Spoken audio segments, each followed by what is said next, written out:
So, hi. Hi. მოკლედ სუშეროს შეკითხვებს დღეს მე მოვედი შეკითხვით რა ხდება რას აღნიშნავთ მოგვიყევი ეს ბრიტანული ცენტრი აღნიშნავს ინგლისური ენის საერთაშორისო დღეს. Okay.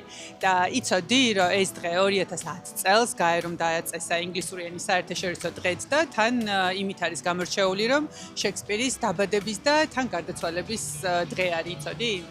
სხვა შორის არ ვიცოდი რამოდენიმე წლის წინ გავიგე შენი მეშვეობით და რა ვიცი ხო ყველა გაიგებს. მე და შენ ხო იცი ფაქტები და სტატისტიკა როგორ გვიყვარს, ამიტომ კიდე ერთი შეკითხვა უნდა დაგისვა, რომ შენ სტატისტიკაში შეინახო. შენი აზრით მსოფლიოში რამდენი ადამიანი საუბრობს ინგლისურ ენაზე? მილიარდი ალბათ. ხო, ნუ მილიარდი ნახევრიდან 2 მილიარდამდე. აქედან კიდევ ერთი დამატებითი შეკითხვა, შენი აზრით რამდენი არის native speaker-ი? ანუ ვისთვისაც ინგლისური მშობლიური ენა.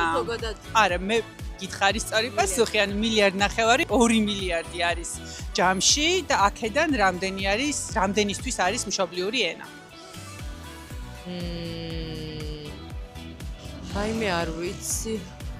კაი. ალბათ ცოტა, იმიტომ რომ არ იქნება ბევრი, ეგ ზუსტად ვიცი. და არ დაგისვამდი ამ შეკითხვას, ხო? ხო, იმიტომ რომ აი ბევრს ვიტყოდი, ალბათ იცოდი და შენ მითხარი, ჯობია რომ არ ჩავიჭრა.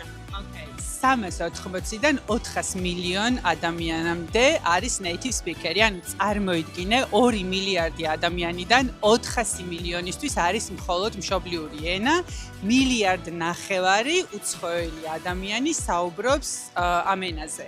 ანუ აქედან გამომდინარე, ჩვენი ყველას ენაც ისევე არის, როგორც იმ native speaker-ების. ამიტომ, რა თქმა უნდა, აღსანიშნავი დღე არის და უნდა აღვნიშნოთ. აუცილებლად უნდა აღვნიშნოთ.